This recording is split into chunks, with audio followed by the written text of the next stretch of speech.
نبی صلی اللہ علیہ وسلم کا فرمان ہے، فرمایا کہ جب تمہارے اندر یہ مسئلہ آ جائے، یہ بیماری، یہ خصلت آ جائے کہ تم یہ امت برائی سے منع نہ کرے، برائی سے منع نہ کرے اگر یہ امت، تو اللہ رب العالمین ایسی امت کے اوپر، ایسی قوم کے اوپر اس کے دشمن کو غالب کر دے گا، اس کے دشمن کو اللہ رب العالمین غالب کر دے گا۔ کسی برائی سے منع کرنے کے لیے انسان کا خود پاک باز ہونا ضروری نہیں ہے۔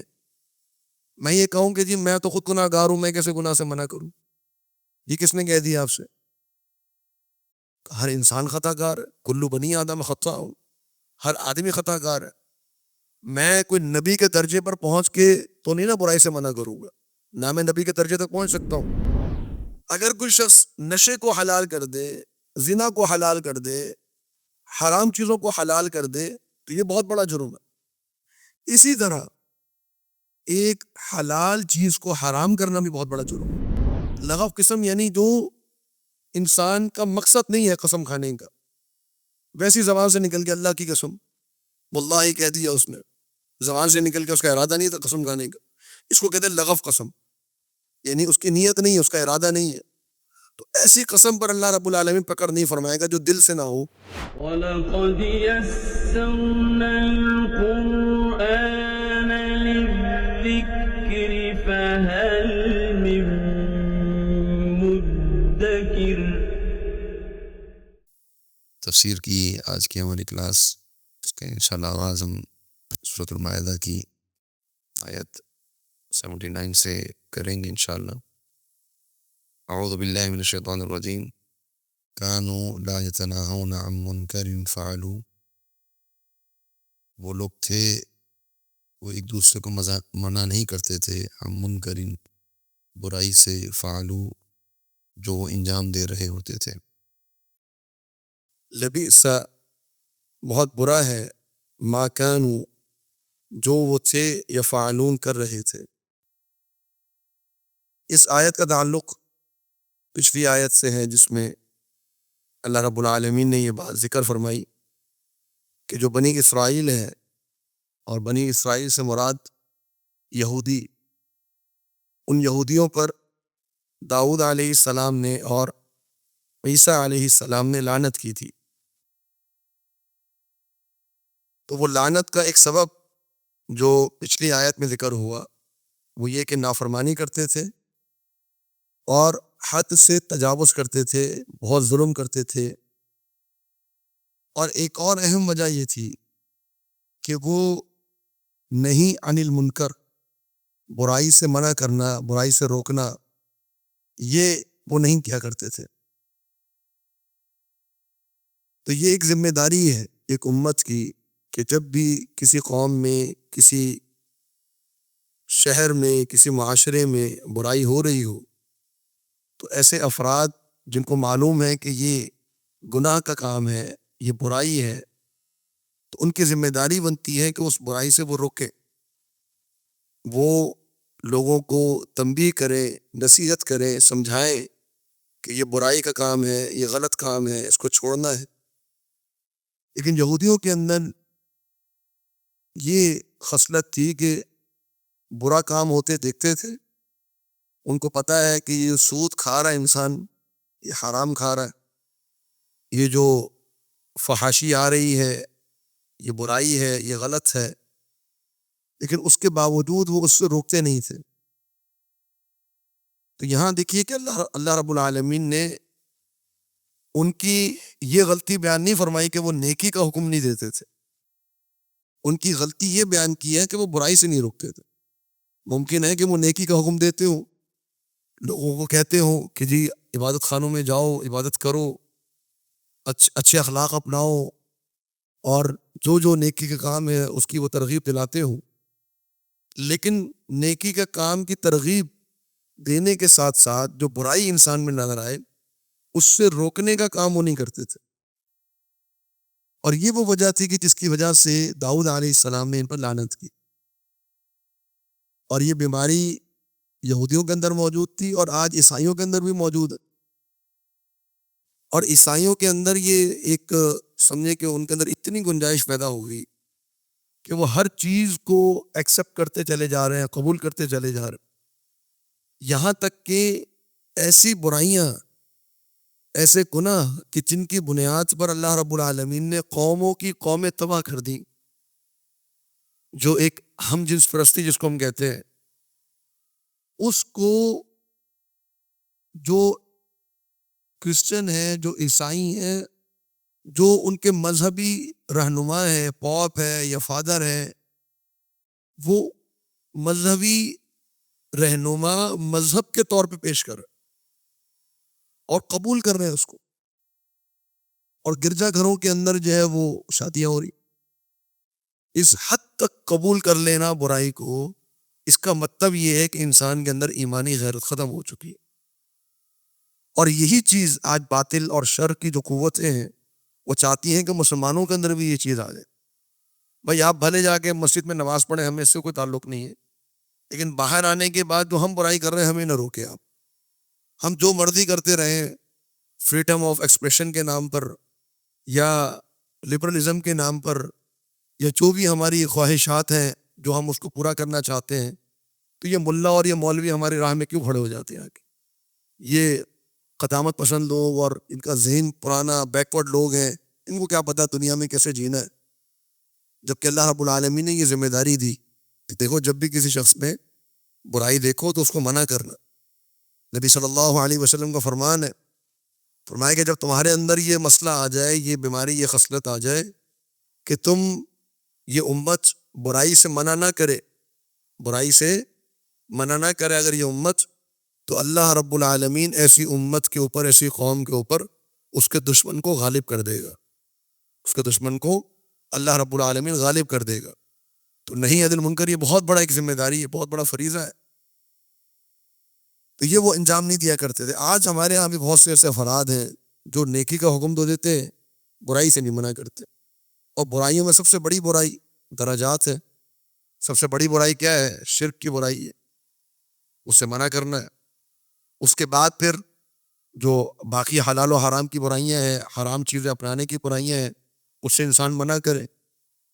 اور کسی برائی سے منع کرنے کے لیے انسان کا خود پاک باز ہونا ضروری نہیں ہے. میں یہ کہوں کہ جی میں تو خود گناہ گار ہوں, میں کیسے گناہ سے منع کروں؟ یہ کس نے کہہ دیا آپ سے؟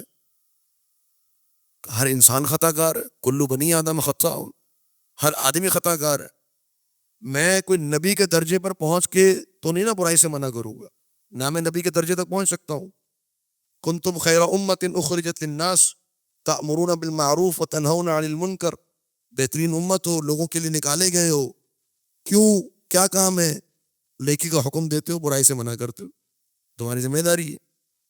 تو میں یہ کہوں کہ جی جب تک میں خود 5 وقتہ نمازی نہیں بن جاتا, با جماعت میں نہیں چلا جاتا, با شرع نہیں ہو جاتا, اور میرا اخلاق اور میرے معاملات اور میں حلال و حرام میں بالکل پکا نہ ہو جاؤں, اس وقت تک میں کسی کو منع نہیں کروں گا گناہ سے. یہ تو آپ گناہ تر گناہ کر رہے ہیں. اگر ایک گناہ میں دیکھ رہا ہوں اپنی آنکھوں سے تو مجھے منع کرنا ہے. اور منع کرنے کے بھی نبی صلی اللہ علیہ وسلم نے درجات بیان فرمائے.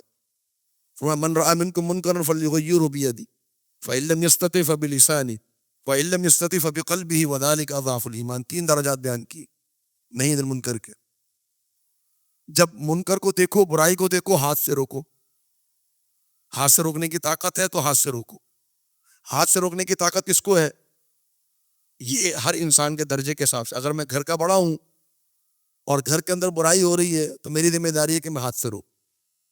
میں اگر ریاست کا بڑا ہوں اور ریاست کے اندر کوئی برائی ہو رہی ہے تو میری ذمہ داری ہے کہ میں ریاست کے اندر اس برائی کو اپنے ہاتھ سے روکوں. لیکن اگر میں ریاست کا بڑا نہیں ہوں اور ریاست کے اندر ایک برائی ہو رہی ہے تو میرا یہ اختیار نہیں ہے کہ میں اس کو ہاتھ سے روکوں. میں ہاتھ سے نہیں روک سکتا, میں زبان سے کہہ سکتا ہوں. تو یہ مثال کے طور پہ جی مزار بنا ہوا ہے, اب میں کہوں جی میں جا کے مزار توڑ دوں, یہ تو ہاتھ سے جو ہے نا وہ برائی ختم کرنے والی بات ہو گئی. نہیں, اگر آپ ایسا کریں گے کل کو اس سے بڑا مزار بنا ہوا ہوگا. میں اگر ایک شراب کی دکان دیکھو, میں جاؤں میں جا کے توڑ دوں شراب کی بوتلیں, میرا اختیار نہیں ہے, یہ میری صلاحیت نہیں ہے. میری صلاحیت کیا ہے؟ بحیثیت ایک عام آدمی کے کہ میں جا کے سمجھاؤں کہ جی شراب بیچنا پینا حرام ہے, اللہ رب العالمین نے منع کیا ہے. تو میری ایک صلاحیت ہے, میں اس کے مطابق مجھے عمل کرنا ہے. اور اگر میرے اختیار میں ہے کہ میں ہاتھ سے رکوں اور میں ہاتھ سے نہیں رکتا تو یہ ایمان میں کمی کی دلیل ہے. اور پھر اگر میری صلاحیت نہیں ہے, میری اتنی جو ہے وہ میرے پاس قوت نہیں ہے, اختیار نہیں ہے, تو میں زبان سے بات کروں. زبان سے تو ہر کوئی بات کر سکتا ہے, زبان سے تو کہہ سکتے ہیں نا, دوست کو کہہ سکتے ہیں, اپنے گھر میں کہہ سکتے ہیں, محلے میں کہہ سکتے ہیں, پڑوسی کو کہہ سکتے ہیں, دوستوں کو کہہ سکتے ہیں. اور اگر وہ یہ بھی نہیں کرتا, دوست میں دیکھ رہا ہے برائی ہے, نماز نہیں پڑھ رہا, گانے سن رہا ہے, سود کھا رہا ہے, جو بھی اس کے اندر برائی ہیں وہ دیکھ رہا ہے, اس کے اندر منع نہیں کر رہا, تو کم از کم اتنا ہی ہے کہ دل میں برا سمجھے. اتنا کم از کم ہونا چاہیے انسان کے دل کے اندر. اور اگر اس سے بھی کیا ہو رہا ہے, مجھے کیا پرواہ ہے, ٹھیک ہے کر رہا ہوگا. دل کے اندر اگر نفرت نہیں آ رہی ہے اس کی, تو پھر یہ تو ایمان بالکل ہی سمجھیں کہ وذالک اضعف الایمان, دل سے برا جاننا یہ سب سے کم ایمان ہے, اس سے نیچے ایمان نہیں ہے. تو لہذا کم از کم دل میں انسان کو برا جاننا چاہیے.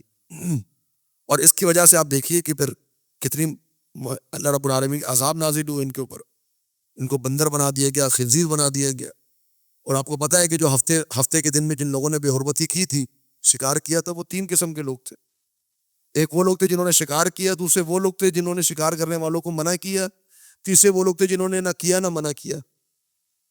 اللہ رب العالمین نے جنہوں نے شکار کیا ان کو بھی بندر خنزیر بنایا, اور جنہوں نے شکار نہیں کیا لیکن منع بھی نہیں کیا ان کو بھی بندر خنزیر بنا دیا.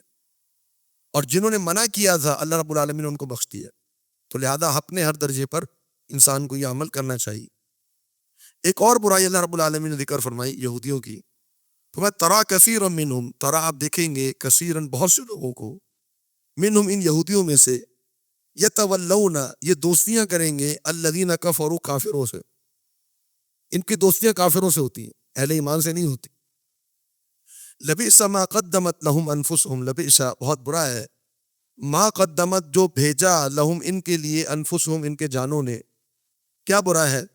ان سخط اللہ علیہم, ان یہ کہ سخطا سخت ناراض ہوا, اللہ رب العالمین, علیہم ان یہودیوں پر, وفی العذاب اور عذاب ہی میں, ہم یہ لوگ خالدون ہمیشہ رہیں گے. اب یہ کس قدر برا انجام ہے ان یہودیوں کا. نمبر 1 کہ اللہ ان سے ناراض ہوا, اور اللہ رب العالمین کی ناراضگی ایک ہوتا ہے اللہ رب العالمین کا کسی چیز کو ناپسند کرنا, ایک ہے اللہ رب العالمین کا سخت جو ہے وہ اس کا انجام ہوتا ہے سزا کے اوپر. اللہ رب العالمین کا غضب اور اللہ رب العالمین کا سخت ناراضگی اللہ تعالیٰ کی, اس کا انجام عذاب کے اوپر ہوتا ہے. تو فرمایا کہ اللہ رب العالمین ان پر ناراض ہوا, اور اللہ رب العالمین نے ان کو ہمیشہ کے عذاب میں داخل کر دیا. وجہ کیا بنی؟ یتولون الذین کفروا, کافروں سے دوستیاں لگاتے ہیں. کافروں سے کیسے دوستیاں لگاتے ہیں؟ اگر آپ نبی صلی اللہ علیہ وسلم کے زمانے میں دیکھیں تو یہودی جو مدینہ کے یہودی تھے وہ مکہ کے کافروں کے بارے میں کہا کرتے تھے کہ یہ لوگ راہ راست پر ہیں, یہ لوگ صحیح ہیں. نبی صلی اللہ علیہ وسلم کے بارے میں اور صحابہ کے بارے میں ان کا کانسیپٹ کیا تھا, تصور کیا تھا؟ یہ لوگ تو گمراہ ہیں, یہ لوگ گمراہ ہیں, بہکے ہوئے ہیں, ان سے بہتر وہ لوگ ہیں جو مکہ میں ہیں, جو بت پرست ہیں. یہ مدینہ کی یہودیوں کے حال تھا. اور آج آپ دیکھ لیجئے اسرائیل یہودی, ان کی دوستیاں کن سے ہیں؟ انڈیا سے. انڈیا میں کون ہے؟ ہندو جو بت پرست ہیں. تو جتنی آپس میں ان کے مضبوط تعلقات ہیں اسرائیل کے انڈیا کے ساتھ, ایسے تعلقات اسرائیل کے کسی مسلمان ملک سے نہیں ہیں. حالانکہ قربت کے لحاظ سے اگر دیکھا جائے تو اسرائیل میں جو یہودی آباد ہیں, یہودی آسمانی دین والے ہیں نا, آسمانی کتاب والے ہیں نا.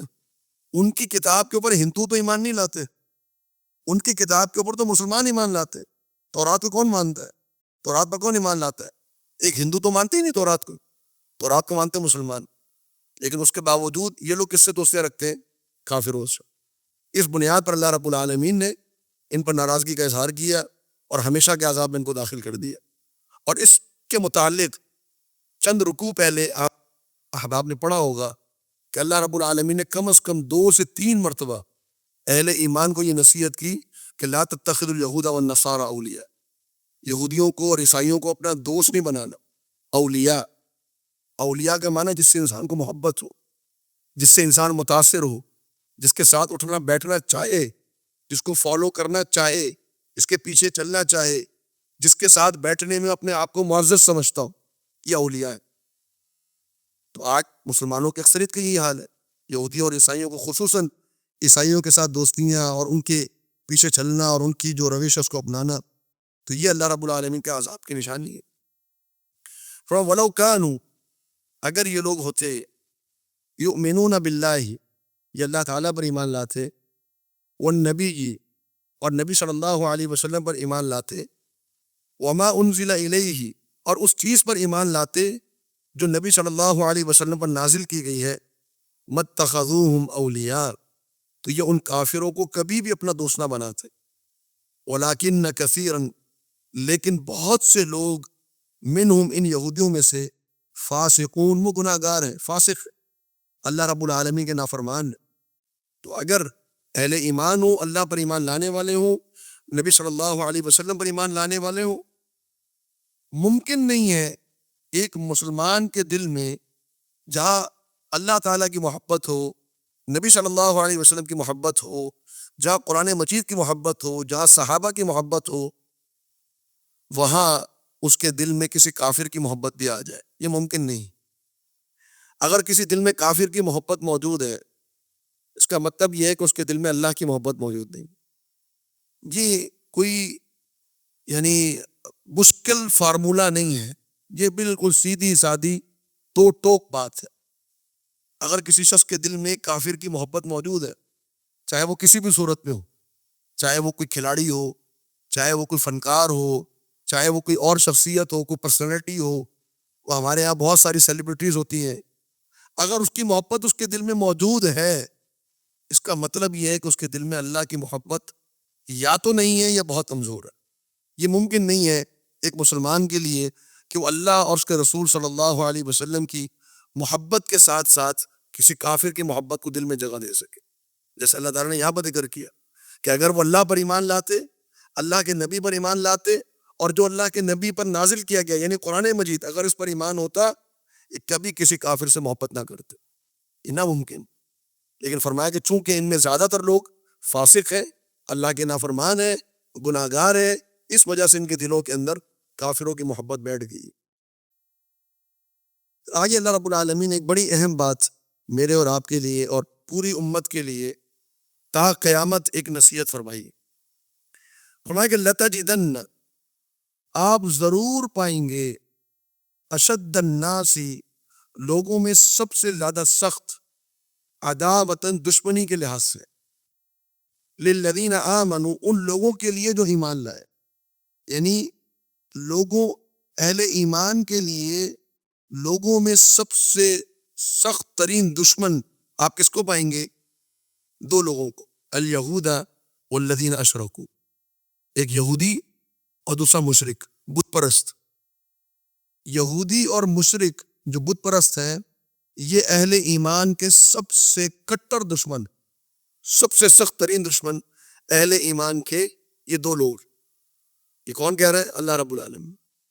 تو ہندو اور یہودی یہ سب سے سخت دشمن ہیں مسلمانوں کے، اور اتفاق کی بات ہے کہ پاکستان کو بحیثیت پاکستان کے اور بحیثیت مسلمان کے، ان دونوں دشمنوں کا براہ راست سامنا ہے، یہودی کا بھی اور ہندو کا بھی۔ ہندو ہمارے ساتھ ہی بیٹھا ہوا ہے، انڈیا دنیا کا سب سے بڑا جو ہندوؤں کا ملک ہے، جو علاقہ ہے، وہ انڈیا ہے، اور وہ براہ راست اس کی ٹکر کس سے ہے؟ پاکستان سے۔ باقی مسلم ممالک سے اتنی ٹکر نہیں ہے اس کی، اصل ٹکر کس سے ہے؟ پاکستان سے۔ اور اسی طریقے سے یہودی اسرائیل، اس کی بھی مسلمان ممالک میں سب سے جو سخت دشمنی ہے وہ پاکستان سے، اور اس کے کئی ہمیں علامات مل چکی ہیں۔ ابھی 2 سال پہلے جو طیارے گرائے گئے، وہ حالات سب کے سامنے آئے، ان طیاروں کے اندر اسرائیلی طیارے بھی موجود تھے اور ان کے پائلٹ بھی موجود تھے، ان کو گرفتار بھی کیا گیا، اور اس کے علاوہ بھی بہت ساری اس کی نشانیاں موجود ہیں۔ تو اہل پاکستان کو بحیثیت پاکستانی اور بحیثیت مسلمان کے، ان دونوں دشمنوں کو اپنا دشمن سمجھنا چاہیے، اور یہ ذہن میں رکھنا چاہیے کہ یہ لوگ آرام سے بیٹھنے والے نہیں ہیں، یہ مسلسل ہمارے خلاف تدبیروں میں لگے ہوئے ہیں. انہوں نے بہت سے افراد بھیجے ہوئے ہیں اس علاقے کو متاثر کرنے کے لیے, اس کو مغلوب کرنے کے لیے. اور جو افراد یہاں محنت کر رہے ہیں پاکستان کے اندر دین کے غلبے کے لیے اور اس ملک کی اور علاقے کی ترقی کے لیے, وہ یقیناً ان کے ہدف ہے سب سے بڑے. اور بڑے مبارکباد کے مستحق ہیں وہ لوگ جو اس طرح کی خدمات انجام دیتے ہیں. اور اس میں جو ہماری جو میں کہوں گا جو علماء ہیں اور دینی ادارے ہیں جو محنت کر رہے ہیں مسلمانوں کے اندر اسلامی تشخص برقرار رکھنے کے لیے, اور وہ سیکورٹی کے ادارے جو اس ملک کی حفاظت کے لیے کوشاں ہیں, وہ یقیناً دونوں اس کے اندر شامل ہیں. تو ہمیں دونوں کے حوالے سے اچھے جذبات رکھنے چاہیے.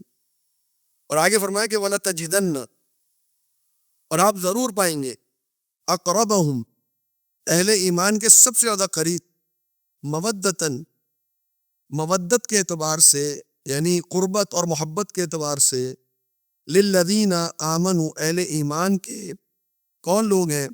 الذین, وہ لوگ, قالوا, جو کہتے ہیں, انا نصارى, بے شک ہم عیسائی. کیا معنی ہوا؟ ان اللہ رب العالمین ہمیں یہ خبر دے رہا ہے کہ اہل ایمان کے دشمنوں میں سب سے ہلکا دشمن نفرت کرنے کے اعتبار سے, دشمنی کے اعتبار سے, وہ اہل نصارہ ہے, وہ عیسائی ہیں. اور یہ بات تاریخ اسلام کے اندر موجود ہے, سوائے چند ایک واقعات کے. تاریخ اسلام میں کیسے موجود ہے؟ نبی صلی اللہ علیہ وسلم کے زمانے میں سب سے سخت حریف آپ کے وہ مشرکین مکہ تھے اور یہودی تھے. نبی صلی اللہ علیہ وسلم نے جتنی جنگیں لڑی ہیں یا تو ہندوؤں سے لڑی ہیں یا یہودیوں سے لڑی ہیں. ہندوؤں سے مراد یعنی جو مشرکین مکہ تھے ان سے 3 جنگیں ہوئیں. طائف والے اگر شامل کر لیں تو 4تھی جنگ, اور اگر آپ حنین کو شامل کر لیں تو 5ویں جنگ. یہ 5 جنگیں نبی صلی اللہ علیہ وسلم کی وہ بت پرستوں سے ہوئیں, اور آپ کی 3 جنگیں یا 2 جنگیں آپ کی یہودیوں سے ہوئی. ایک غزوہ بنو قریظہ کے نام سے اور ایک غزوہ خیبر کے نام سے. آپ کی دونوں جنگیں یہودیوں سے ہوئی. عیسائیوں سے آپ کی کوئی جنگ نہیں ہوئی. تبوک کے موقع پر آپ گئے تھے تشریف لے کر, جب یہ خبر ملی تھی کہ رومی آ رہے حملے کے لیے, اور رومی عیسائی ہیں, لیکن رومیوں نے نبی صلی اللہ علیہ وسلم کے مقابلے میں نکلنے کی جرت نہیں کی اور وہ مقابلے میں نہیں نکلے. اور اسی طرح آپ دیکھیں کہ جب مسلمان حبشہ گئے تو وہ حبشہ میں عیسائی آباد تھے, عیسائیوں نے جگہ دی, بلکہ جو نجاشی تھا حبشہ کا وہ مسلمان ہو گیا. اس طرح مصر میں جو مقوقس تھا, مقوقس جیسے بادشاہ کا لقب ہوتا ہے, جیسے قیصر یا وہ لقب تھا رومیوں کے بادشاہ کا, تو جو مقوقس مصر تھا اس نے نبی صلی اللہ علیہ وسلم کو ہدیے بھیجے. پھر اسی طرح جو روم کا بادشاہ تھا قیصر, اس نے نبی صلی اللہ علیہ وسلم کے خط کا احترام کیا اور اس نے چاہا کہ میری قوم مسلمان ہو جائے تو میں بھی مسلمان ہو جاؤں. تو جب قوم نے انکار کر دیا تو وہ بھی مسلمان نہیں ہوا, لیکن اس نے بھی نبی صلی اللہ علیہ وسلم کے پاس ہدایہ بھیجے. اسی طرح نجران کے عیسائی تھے, وہ نبی صلی اللہ علیہ وسلم کے پاس آئے اور آپ سے جو ہے وہ مناظرہ بھی کیا, اور بالآخر جزیے پر راضی ہو کر واپس چلے گئے. تو نبی صلی اللہ علیہ وسلم کے زمانے میں جو عیسائی تھے ان کا یہی معاملہ تھا. سوائے جو صلیبی جنگیں ہوئی ہیں مسلمانوں کی اسلامی تاریخ میں, جو صلیبی جنگیں ہوئی ہیں وہ ایک زمانہ اور ایک آج کا زمانہ, ایک آج کی جو ہماری جو صدی گزری 21ویں صدی یا 20ویں صدی, اس میں جو ایک استعمار, جو کولونیزم جو آیا ہمارے اوپر, جو یورپینز لے کر آئے تھے, اس نے جو مسلمانوں کا ایک حشر کیا, اور ابھی تک جو امریکہ اور یورپ کا جو ایک معاملہ چل رہا ہے, یہ اگر آپ 2 زمانے نکال دیں تو اس کے علاوہ تقریباً جو زمانہ ہے اس میں عیسائیوں کی اتنی مخالفت نہیں رہی مسلمانوں سے. لیکن اس کا یہ معنی نہیں ہے کہ ہم عیسائیوں کی محبت دل میں بٹھا لیں, یہ معنی نہیں ہے. کیوں؟ کہ اللہ رب العالمین کا فرمان ہے لا تتخذوا اليهود والنصارى اولیاء, نہ یہودیوں کو دوست بنانا ہے نہ عیسائیوں کو دوست بنانا ہے, دوست کسی سے نہیں بنانی. ہاں یہ بتا دیا کہ اگر 2 دشمن تمہارے سامنے ہو, ایک یہودی ہو ایک عیسائی ہو, تو زیادہ تم نے احتیاط اور زیادہ تیاری یہودی کا مقابلے کے لیے کرنی ہے. وہ کہیں سے بھی وہ بزدل دشمن ہے اور وہ کہیں سے بھی تمہارے اوپر حملہ کر سکتا ہے, اس کی نفرت تم سے کم نہیں ہوگی. اسی طرح آپ دیکھ لیں آج جو اسلام جو پھیل رہا ہے یورپ میں, امریکہ میں, تو وہ کون مسلمان ہو رہے ہو؟ عیسائی مسلمان ہو رہے, وہ آپ کی دعوت کو قبول کر رہے ہیں. یہودی مسلمان نہیں ہوتے. بہت کم آپ کو ایسی ملیں گی مثالیں کوئی یہودی مسلمان ہو گیا ہو. تو یہ چیزیں اللہ رب العالمین نے ذکر فرمائیں, اور آگے فرمایا کہ ذالک, یہ اس بھی ہے بِأَنَّ مِنْهُمْ, بے شک ان میں سے, قسیسین, قسیس کہتے ہیں جو ان کے عالم ہیں، علماء، عیسائیوں کے عالم. ذالک بان منہم، یہ اس لیے ہے ان کے اندر یہ محبت، اہل ایمان کے لیے محبت اس لیے ہے کیونکہ ان کے اندر قسیس ہیں جو علماء ہیں، ورہبان، اور راہب ہے جن کو ہم صوفی کہتے ہیں، جس کو زاہد کہہ لیں آپ. ان کے اندر علماء بھی ہیں اور ان کے اندر صوفی بھی ہیں، راہب بھی ہیں. وَأَنَّهُمْ لَا يَسْتَكْبِرُونَ، یہ ایک سب سے اہم بات. انہم لا یستکبرون، اور یہ اس لیے کہ یہ لوگ تکبر نہیں کرتے. عیسائیوں میں تکبر اور تفاخر اپنے دین کے بنیاد پر نہیں ہے. گورے ہونے کی بنیاد پر، چمڑی ہونے کی بنیاد پر تکبر ہونا ایک الگ چیز ہے، لیکن اپنے دین کی بنیاد پر تکبر عیسائیوں کے اندر نہیں ہے. اس وجہ سے یہ لوگ مسلمان بھی ہو جاتے ہیں اور مسلمانوں کے زیادہ قریب بھی ہوتے ہیں. لیکن اس کے مقابلے میں آپ دیکھیں گے ہندوؤں میں ہندو ہونے کی بنیاد پر تکبر ہوگا، یہودی میں یہودی ہونے کی بنیاد پر تکبر ہوگا. اس تکبر کی بنیاد پر ان کے اندر وہ اسلام کے لیے محبت نہیں ہے، یا مسلمانوں سے ان کے خلاف نفرت اور بغض ان کے اندر بھرا ہوتا. یہ اللہ رب العالمین نے ایک حقیقت کو ذکر کیا، لیکن یہ بات ذہن میں رکھیں کہ عیسائی بہرحال مسلمانوں کے دشمن ہیں، اور عیسائیوں نے بڑا نقصان پہنچایا مسلمانوں کو اس صدی کے اندر بھی، اور ابھی تک یہ نقصان چلا آ رہا ہے. اور جو سب سے بڑی جنگ ہونی ہے، جو سب سے بڑی جنگ ہونی ہے اس دنیا میں، جو سب سے بڑی جنگ لڑی جانی ہے، جس کے بارے میں حدیث میں آتا ہے، وہ جنگ مسلمانوں کی اور عیسائیوں کی ہونی، مسلمانوں کی اور عیسائیوں کی ہونی. جو سب سے بڑی جنگ اس دنیا میں لڑی جائے گی قیامت سے قبل. اس سے پہلے کے مراحل اور ہیں جو نبی صلی اللہ علیہ وسلم نے احادیث میں ذکر کیے. اس جنگ کا نتیجہ یہ نکلے گا، آپ صلی اللہ علیہ وسلم نے فرمایا کہ ایک پرندہ جو ہے وہ اڑے گا، مشرق سے مغرب کی طرف جائے گا، اور اس کو اڑتے اڑتے کہیں اترنے کی جگہ نہیں ملے گی، اتنی لاشیں ہوں، اتنی لاشیں ہوں. اور آپ صلی اللہ علیہ وسلم نے فرمایا کہ اگر کسی شخص کے 100 بیٹے ہوں گے تو 100 میں سے 99 قتل ہو جائیں گے، ایک بچے گا. اتنی سخت خون ریز جنگ ہوگی عیسائیوں کے خلاف. تو بہرحال لیکن ایک جو ہے عمومی طور پہ ان کا جو معاملہ ہے وہ ذرا دیگر افراد سے مختلف ہے. تو 6واں پارہ ہمارا الحمدللہ مکمل ہو گیا. 7ویں پارے کی فائلز آپ سب کو مل گئی ہیں، موجود ہیں انشاءاللہ. تو آگے آغاز کرتے ہیں. وَإِذَا سَمِعُوا، اب یہ انہی سے متصل ہے کلام، کنٹینیو ہے عیسائیوں کے بارے میں. وَإِذَا سَمِعُوا، اور جب یہ سنتے ہیں، مَا أُنزِلَ، جو نازل کیا گیا، إِلَى الرَّسُولِ، رسول صلی اللہ علیہ وسلم کی طرف، یعنی جب قرآن مجید کو سنتے ہیں، تَرَىٰ أَعْيُنَهُمْ، آپ دیکھیں گے ان کی آنکھوں کو، تفیض، کو بہہ رہی ہوں گی، من الدمع، آنسوؤں سے، یعنی ان کی آنکھوں سے آنسو بہہ پڑیں گے جب یہ قرآن مجید کو سنیں گے. کیوں؟ مما عرفوا، کیونکہ پہچان لیا انہوں نے، من الحق کی حق کو، انہوں نے حق کو پہچان لیا. حق کو پہچاننے کی بنیاد پر جب یہ قرآن مجید کو سنتے ہیں ان کی آنکھوں سے آنسو بہہ پڑتے ہیں. تو یہ کیونکہ ان کے دلوں کے اندر تکبر موجود نہیں ہوتا. اور کبھی اگر آپ کو اتفاق ہوا ہو کسی شخص کو مسلمان ہوتے دیکھنے کا، تو آپ دیکھیں گے وہ ہچکیوں سے رو رہا ہو، اور ایک عجیب سی اس کی کیفیت ہو جاتی ہے جب وہ کلمہ اشہد اللہ الہ الا اللہ و اشہد ان محمد رسول اللہ، وہ چاہے وہ کسی بھی زبان سے تعلق رکھتا ہو، وہ یورپ کے کسی بھی ملک سے تعلق رکھتا ہو، چاہے اس کے جملے کی سمجھ میں نہ بھی آ رہی ہو، اس کو ٹرانسلیشن نہیں بھی آتی اس کو، لیکن جب وہ مسلمان ہو رہا ہوتا ہے، اس کی کلمہ جب وہ پڑھ رہا ہوتا ہے تو اس کی ہچکیاں بن جاتی ہے روتے ہوئے. تو یہ ایک کیفیت ہے جو ان کے اوپر طاری ہوتی ہے، لیکن ان لوگوں پر جو حق کو پہچانتے ہیں اور حق سے نفرت نہیں کرتے. ما یقولون، وہ کہتے ہیں، ربنا، اے ہمارے رب، آمنا، ہم ایمان لے آئے، فاکتبنا، تو لکھ لے ہمیں، مع الشاہدین، گواہوں کے ساتھ، یعنی ہم بھی گواہی دیتے ہیں کہ ہم ایمان لے آئے، اور تو ہمیں ان کے ساتھ شامل فرما دے جنہوں نے ایمان لانے کی گواہی دی ہے. یا تو ہمارا نام لکھ دے گواہوں کے ساتھ کہ گواہ موجود ہیں کہ ہم تجھ پر ایمان لے آئے. دونوں معنی ہے، یعنی یا اللہ ہم تجھ پر ایمان لے آئے ہیں، لہذا تو ہمارا نام لکھ دے، اور گواہوں کے بھی نام لکھ دے کہ یا اللہ ہم ایمان لے آئے. تو عیسائی بڑی تعداد میں جو ہے وہ نبی صلی اللہ علیہ وسلم کے زمانے میں بھی مسلمان ہوئے. یہ جو یمن کا علاقہ تھا، جو آج بھی یمن کا علاقہ ہے، جو سعودی عرب کے برابر میں، تو یہاں نبی صلی اللہ علیہ وسلم نے بہت سے صحابہ کو بھیجا. ابو موسیٰ اشعری رضی اللہ عنہ، ابو موسیٰ اشعری قبیلہ، اشعری قبیلہ تھا، سارے عیسائی تھے. نبی صلی اللہ علیہ وسلم کے بارے میں فرمایا، اشعری قبیلے کے بارے میں فرمایا کہ ارق افئدۃ، یہ جو یمنی لوگ ہیں یہ دلوں کے بڑے نرم ہیں، دلوں کے بڑے نرم ہیں اور ان کے اندر بڑی حکمت پائی جاتی ہے. ایک حدیث میں آتا ہے کہ الایمان یمان والحکمت یمانیہ، کہ ایمان بھی یمن میں ہے اور حکمت بھی یمن میں ہے. اور یمن میں زیادہ تر جو آباد تھے وہ عیسائی آباد تھے اس دور میں. تو ایک بڑا قبیلہ تھا اشعری قبیلہ، پورا قبیلہ مسلمان ہو گیا. اور بھی بہت سے قبائل تھے اس دور میں عیسائیوں کے جو مسلمان ہو گئے. لیکن یہودیوں میں نبی صلی اللہ علیہ وسلم کے زمانے میں آپ کو کوئی قبیلہ نہیں ملے گا جو مسلمان ہوا. چند ایک افراد کا ہم نام سنیں گے، عبداللہ بن سلام ہے یا ام المؤمنین صفیہ بن حیی بن اخطب ہے، اس طرح کے چند ایک افراد کا نام سنیں گے. لیکن عیسائی بڑی تعداد میں قبیلوں کے قبیلے جو ہیں وہ مسلمان ہوئے. آگے فرمایا کہ وما لنا، اور کیا ہے ہمارے لیے، لا نؤمن باللہ، کہ ہم اللہ پر ایمان نہ لائے. یعنی ہم اللہ پر کیوں ایمان نہ لائے.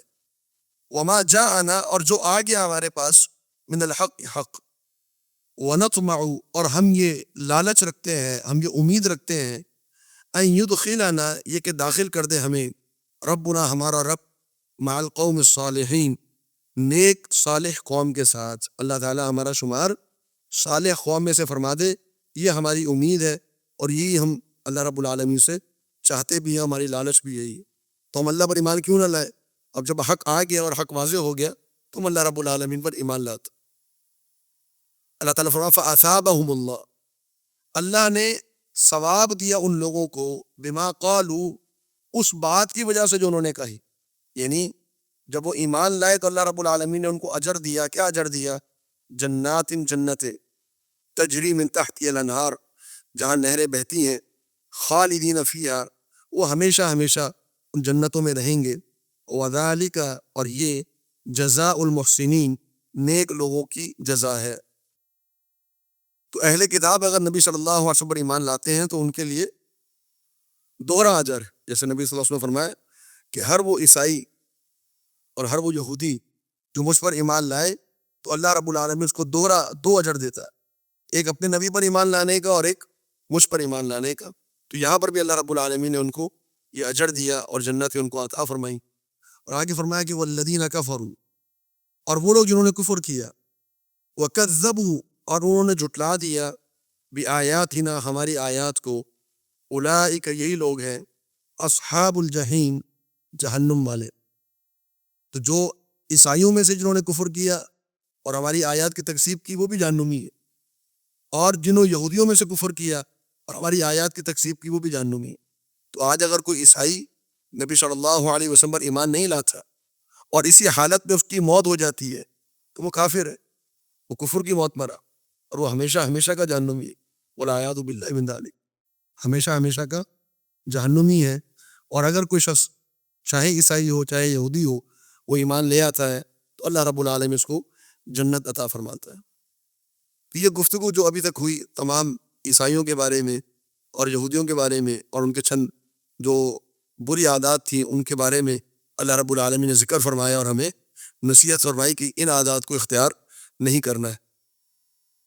اب چند احکامات اللہ رب العالمین نے اگلی چند آیات میں، بڑے اہم احکامات، سو کہ آپ پڑھ چکے ہیں کہ سورۃ المائدہ جو ہے یہ مدنی سورت، بلکہ یہ قرآن مجید میں نازل ہونے والی آخری صورتوں میں سے، اس لیے اللہ رب العالمین نے اس میں جو احکامات دیے ہیں وہ بڑے اہم احکامات. میں یا ایھا الذین آمنوا، اے ایمان والو، لا تحرموا، تم حرام نہ کرو، طیبات، ان پاکیزہ چیزوں کو، ما احل اللہ، جو حلال کر دیا ہے اللہ نے، لکم، تمہارے لیے، ولا تعتدوا، اور تم حد سے تجاوز نہ کرو، ان اللہ، بے شک اللہ رب العالمین، لا يحب المعتدین، اللہ تعالی حد سے تجاوز کرنے والوں سے محبت نہیں فرماتا. یہ ایک بڑا اہم معاملہ ہے کہ جس طرح کسی حرام چیز کو حلال کہنا ایک بڑا جرم. کوئی شخص یہ کہہ دے کہ شراب حلال ہے، شراب جائز ہے، اب وہ کیا کر رہا ہے؟ وہ اللہ رب العالمین کی آیات کا انکار کر رہا ہے. اور ممکن ہے اپنے اس قول کی بنیاد پر وہ شخص دائرہ اسلام سے خارج ہو جائے، ممکن ہے. اگر کوئی شخص نشے کو حلال کر دے، زنا کو حلال کر دے، حرام چیزوں کو حلال کر دے تو یہ بہت بڑا جرم ہے. اسی طرح ایک حلال چیز کو حرام کرنا بھی بہت بڑا جرم ہے. کوئی چیز اللہ رب العالمین نے حرام کی ہے، طیبات اللہ کی پاکیزہ چیزیں، اور شخص کہہ دے کہ یہ تو حرام ہے، فتویٰ لگا دے اس کے اوپر. تو فتوے کے اندر جلدی کرنا کسی معاملے میں، جب ایک معاملہ واضح نہیں ہے میرے لیے اور میں کہوں کہ یہ تو حرام ہے، اور یہ حلال و حرام کے فتوے ہمارے یہاں آج ہر شخص کی زبان پر ہوتے، یہ تو حرام ہے، یہ حلال ہے، یہ حرام ہے، یہ حلال ہے. ان کو اس کو پتہ نہیں ہے کہ کیا چیز درست ہے، کیا غلط ہے، اور اس کے پیچھے کیا مقاصد ہیں، اس کے پیچھے کیا دلائل ہے. آپ قرآن مجید کو اگر پڑھیں گے تو اللہ رب العالمین نے فتویٰ، یہ جو فتویٰ دینا ہے نا، یہ مفتی جس کو ہم کہتے ہیں مفتی، دین اسلام میں سب سے بڑا جو مفتی ہے وہ خود اللہ رب العالمین. اصل جو مفتی ہے وہ کون ہے؟ وہ اللہ رب العالمین. کیسے؟ کیا دلیل ہے؟ اللہ رب العالمین نے فرمایا یستفتونک قل اللہ یفتیکم فی الکلالہ، یہ آپ سے فتویٰ مانگتے ہیں، آپ کہہ دیجئے اللہ رب العالمین تمہیں فتویٰ دیتا ہے. اللہ یفتیکم، اللہ تعالیٰ تمہیں فتویٰ دیتا ہے. تو سب سے اصل مفتی کون ہے؟ اللہ رب العالمین. باقی جو مفتی ہیں نا، یہ اللہ رب العالمین کی نیابت کر رہے ہیں. امام ابن قیم رحمہ اللہ کی کتاب ہے، اس کا نام ہے اعلام الموقعین عن رب العالمین. کتاب کا نام ہے اعلام الموقعین عن رب العالمین. موقعین کہتے ہیں سگنیچر کرنے والے کو، سائن کرنے والے کو. تو کتاب کا نام حافظ ابن قیم رحمہ اللہ رکھا کہ الموقعین عن رب العالمین، جو رب العالمین کی نیابت کرتے ہوئے سگنیچر کر رہا ہے. یہ کتاب میں اس کو خبردار کرنے کے لیے لکھ رہا ہوں. اعلام الموقعین عن رب العالمین، اللہ تعالیٰ کی طرف سے تم سگنیچر کر رہے ہو کسی چیز کے حلال ہونے کا، کسی چیز کے حرام ہونے کا، تو یہاں پر آپ کو تنبیہ ہونی چاہیے کہ میں کتنا بڑا کام کر رہا ہوں. یہ معمولی بات نہیں ہے کسی چیز کے بارے میں کہہ دینا کہ یہ چیز حلال ہے یا حرام ہے. اللہ رب العالمین نے فرمایا کہ یہ مشرکین کا عمل ہے، وہ ان کے زبان پہ جو آتا تھا کہتے تھے یہ حلال ہے، یہ حرام ہے. بلکہ اگر آپ سورہ اعراف پڑھیں گے، آگے چل کے انشاءاللہ پڑھیں گے، اس میں اللہ رب العالمین نے شرک سے بھی بڑا گناہ قرار دیا اس کو. 5 گناہ اللہ رب العالمین نے ایک آیت میں ذکر کیے. چوتھے نمبر پہ شرک کو ذکر کیا، اور 5ویں نمبر پر ذکر کیا القول بغیر علم وان تقولوا علی اللہ ما لا تعلمون، کہ تم اللہ رب العالمین کے بارے میں وہ بات کہو جو تمہارے علم میں نہیں ہے. تو آج ہمیں کتنی، ایک عالم سے سوال ہو رہا ہوتا ہے، 4 افراد ساتھ بیٹھے ہوتے ہیں، اس عالم کی لب کشائی سے پہلے، کچھ کہنے سے پہلے سائڈوں سے فتوے آ جاتے ہیں، اور عالم خاموش ہو جاتا ہے کہ کیا بات، میں کیا کہوں یہاں پر. تو ہم اپنے محدود علم کی بنیاد پر فتوے دے رہے ہوتے.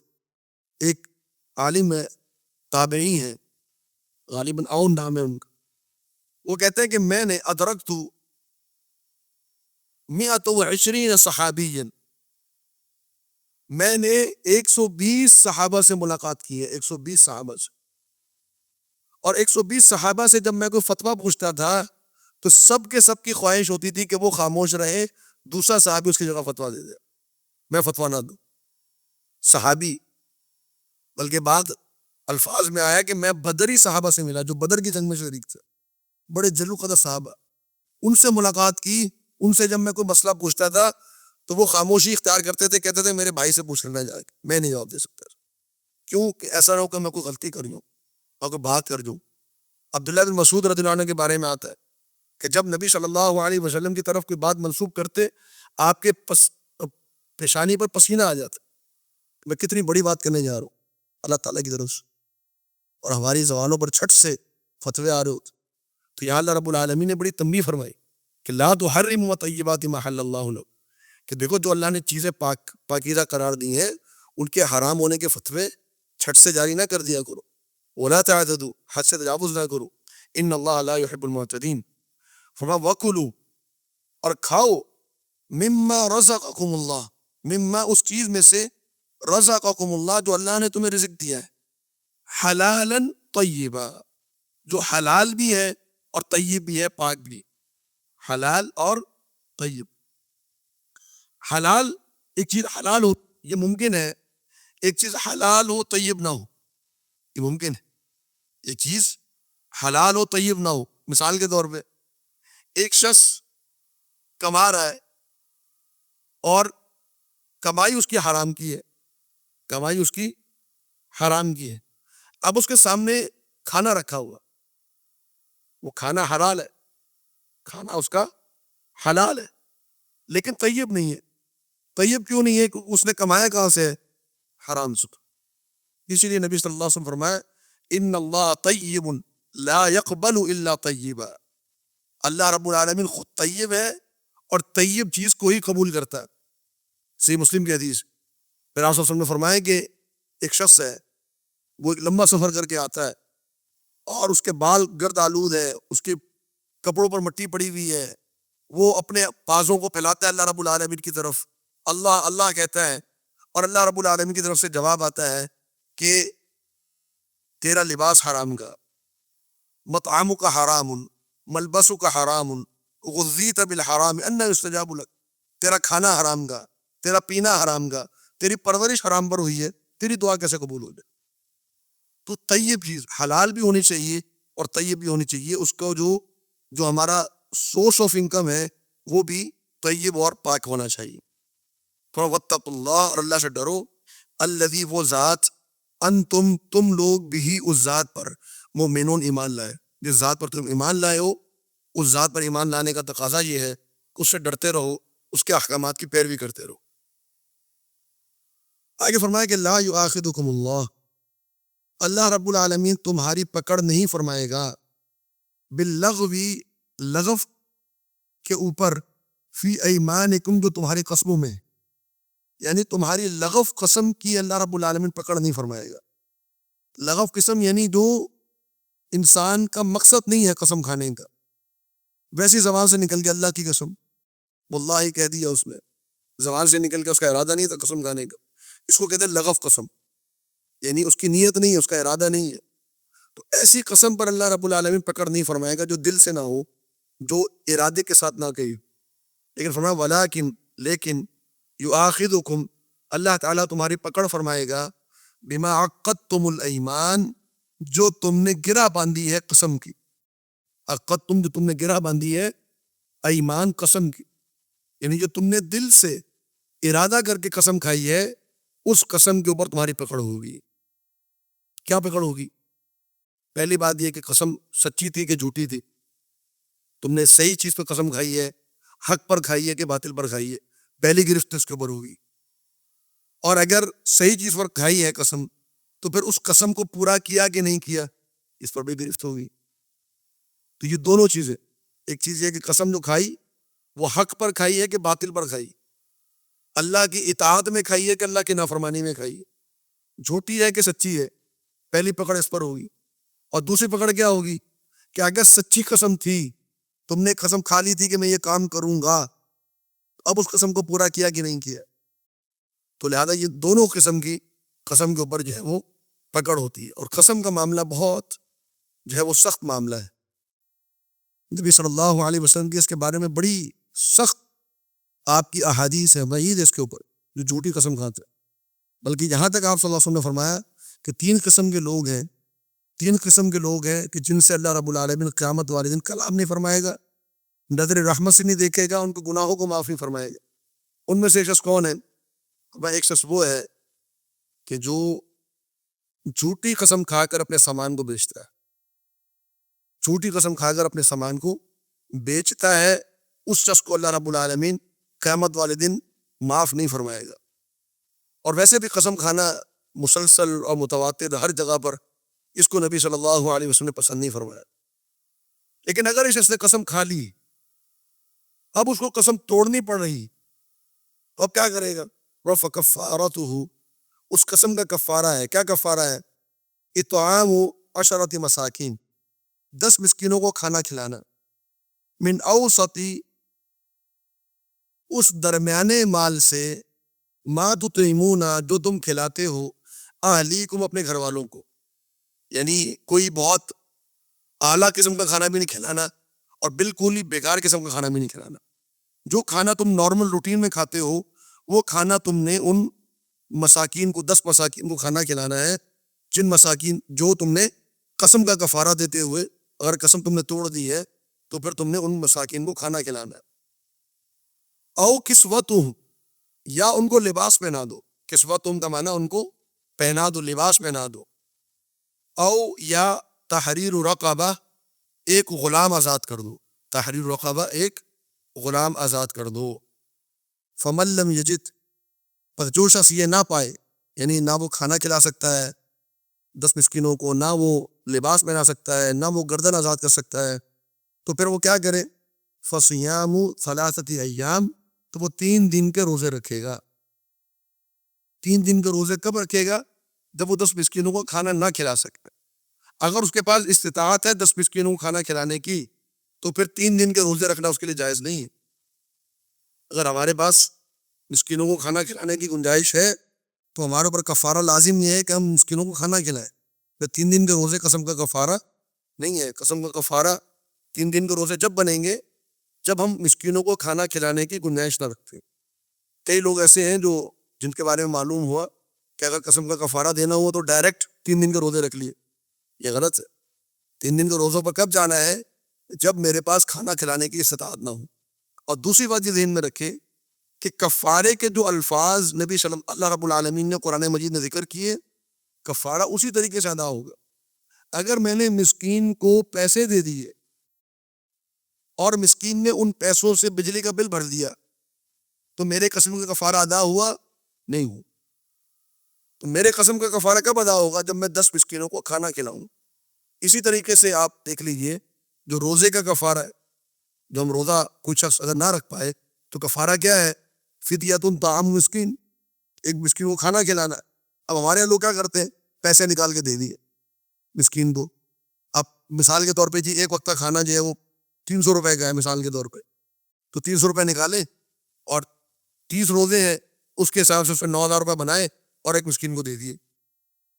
ابھی غرض اگر اس 9,000 روپے کی مسکین نے توائی لے لی کہ اس 9,000 روپے کا مسکین نے بجلی کا بل بھر دیا یا اور کوئی اور ضرورت پوری کر لی تو روزے کا کفارہ ادا ہوا نہیں ہوا.